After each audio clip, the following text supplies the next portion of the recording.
Cash was tight after losing my job, so I started browsing the gig work listings on Craigslist out of desperation. Most of the postings were for things like data entry, food delivery, that kind of thing. But one ad in particular caught my eye. Dreamers wanted, opportunity for unique remote work.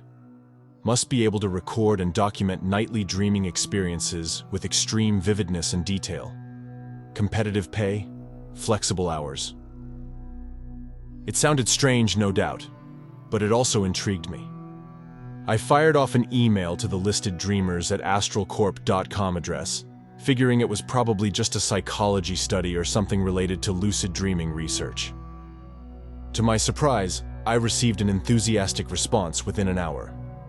The employer, someone named Dr. Alma Veers, praised my detailed application and said I had an ideal mindset for their project.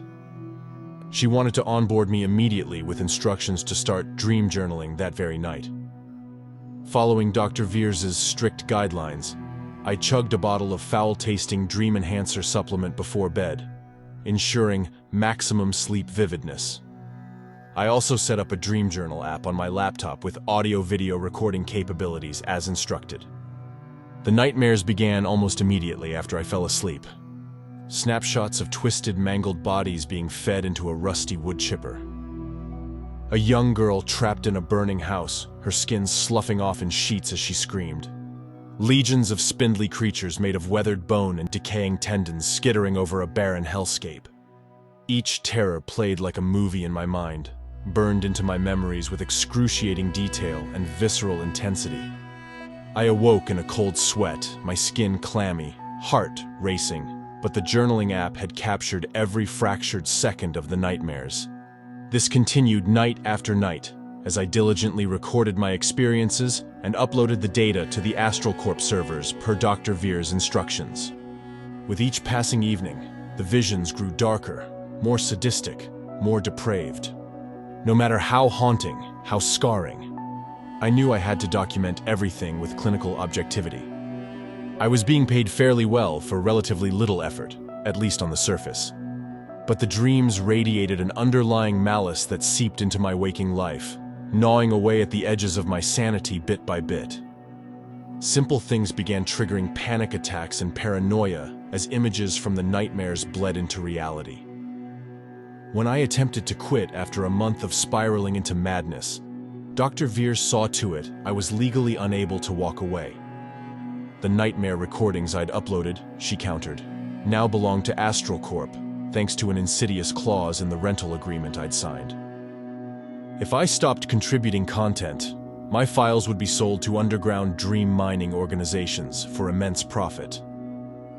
I was trapped in an endless cycle of night terrors, forced to exist in a liminal space between the waking world and the most depraved realms of unconscious.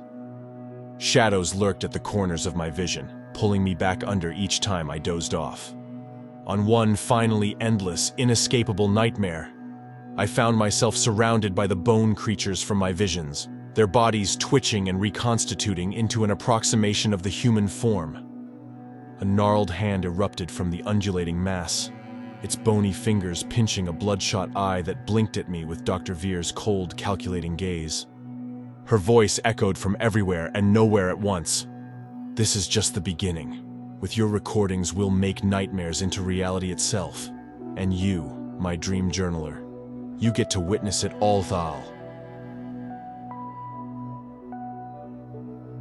I'm always on the hunt for a good deal, so when I spotted the Craigslist ad for an estate sale with antiques, oddities, and very affordable prices, I knew I had to check it out. The address was for a beat-up old Victorian house at the end of a dead-end street I'd never ventured down before.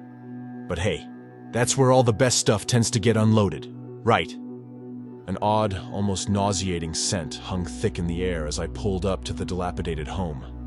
Snaking cracks veined the sagging porch, and rusted lawn ornaments punctured the unkempt yard like brambles. Despite the overwhelming aura of decay and disrepair, cars lined the street. I clearly wasn't the only bargain hunter lured there. "You here for the yard sale?" An older man in grass-stained overalls eyed me suspiciously from the crooked porch steps as I approached. His deeply tanned face was creased with age, and whiskers poked through the leathery grooves.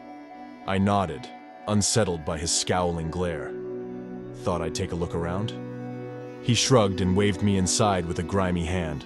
Browse all you want. Gotta get rid of this crap sooner or later. The dank, musty odor of mold and wood rot wrapped around me like a suffocating shroud as I stepped into the shadowy foyer. My nose wrinkled in disgust, but the uneasy feeling gnawing at my gut compelled me forward. Shelves and tables spilled over with knickknacks, rusted toys, chipped dishware, and all manner of other random clutter lining the hall. Jackpot for a junker like me. I worked my way through room after room, scouring boxes and crates and piles of junk for that one diamond in the rough. The whole place felt off, like the very walls harbored a strange energy thrumming with animosity, a goosebump-raising disquiet that set my nerves on edge. Great stuff, right? I jumped at the sandpaper rough voice, banging my knee against an end table when I whirled around. It was the old man again, that same unsettling glower creasing his brow. "Oh, yeah, you've got quite the collection here," I stammered, trying to laugh off my skittish reaction. I rubbed my smarting knee as he squinted at me, the garish yellow light of the naked bulb overhead casting harsh shadows across his craggy features. "I keep the real good stuff down in the basement," he rasped, wincing as he shifted his weight. "Not too much time left to poke around up here.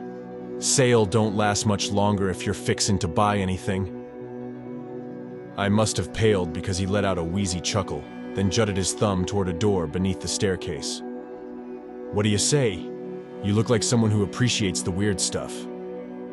Against my better judgment, I followed the crusty old coot down the creaky wooden stairs, through a maze of cobwebbed boxes and busted furniture. The basement air was thick and dank, like a tomb sealed for ages. As we delved deeper, the solitary light bulb's sickly yellow glow sputtered and faded, submerging us in murky shadows. Whispers, faint but unmistakable, tickled the outer edges of my hearing. Almost there. His toneless whisper sent a jolt of unease skittering up my spine. The greenish-yellow beam of a naked bulb flickered in the corner ahead, spilling over a sturdy-looking oak table with something sitting atop it. As we drew closer, my heart seized in my chest. The object was humanoid in shape, swathed from head to toe in burlap, with crude stitches forming a rictus-grinned mask over the vaguely face-shaped area. "I'll give you one hell of a deal on this one," the old man cackled, sounding like a rusted gate creaking in the wind. "Sure to bring excitement into your life." Every instinct screamed at me to flee, to turn and run as far from that unspeakable basement as my legs could carry me. But there was something hypnotic about the effigy's empty, endlessly grinning face. A gravity that rooted me to the spot, amplifying the strange whispers caressing my mind. The crooked, spindly fingers emerging from the burlap sleeves seemed to twitch and writhe, like worms burrowing through corpse-pale soil, beckoning me closer, daring me to reach out and unveil its unholy secrets. How much?" The question tumbled from my lips in a breathy rasp, unbidden. My only answer was a rasping chuckle that echoed from all around, as if the very air itself found amusement in my curiosity. Pale, skeletal hands clamped around my wrists with horrific strength, the burlap effigy's rictus grin now yawning hungrily, inhumanly wide. Too late, I felt the shriveled husk of my soul screaming in bottomless terror as that impossibly stretched maw descended, enveloping my reality in endless, everlasting darkness. It seemed too good to be true. A spacious two-bedroom apartment in the heart of the city for only $600 a month. I should have known something was off when I first saw the Craigslist posting, but I was desperate to get out of my parents' basement. The rent was nearly impossible to pass up. The listing promised recently renovated interiors, stainless steel appliances, huge windows with a view of the park nearby. Even some utilities were included in that unbelievable price. I emailed the landlord right away, half expecting to get a response saying it was already rented. To my surprise, he replied within the hour saying the apartment was still available for immediate move-in but that I'd need to act quickly. Something about the terse message raised red flags, but my need for affordable housing drowned out any logical thoughts. I scrambled to get the security deposit and first month's rent together from my meager savings. 2 days later, I stepped into the apartment's open living room in awe. The listing hadn't lied. It was even nicer than the photos, with pristine hardwood floors and a kitchen any chef would drool over. The landlord, a gruff older man named Clive, spent barely 5 minutes showing me the place before thrusting the keys into my hand and grunting, "Don't cause any trouble." Then he was gone, leaving me to bask in my new home. For the first few blissful weeks, everything was perfect. Sure, the building seemed strangely quiet since I never saw any other tenants coming or going, but I didn't mind the solitude. Truthfully, I was too preoccupied feathering my rent-saving nest to ponder the details. It wasn't until strange noises started keeping me up at night that the apartment's eerie flaws began revealing themselves.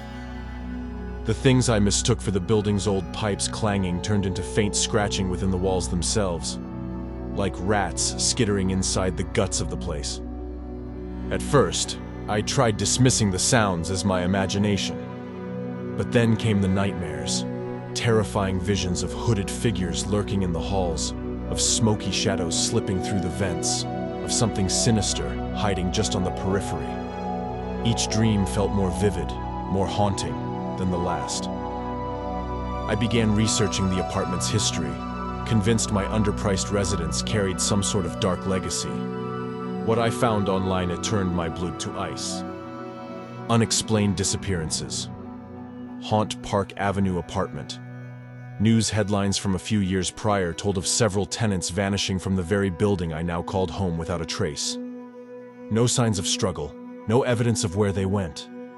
They simply disappeared. The ominous noises grew louder, closer, feeding off my escalating fear. I'd awaken some nights to a dark figure hunched over my bed, evaporating into mist before I could scream. Other times I'd hear anguished wailing echoing from empty rooms, voices begging for freedom in languages I didn't understand. I couldn't take it anymore. I had to get out of that place before I ended up like the other missing tenants. I threw some clothes into an overnight bag and prepared to leave. But when I turned the door handle, it twisted off in my hand, broken from the inside. That's when I saw it, a hooded, faceless figure gliding toward me from the shadows of the hallway.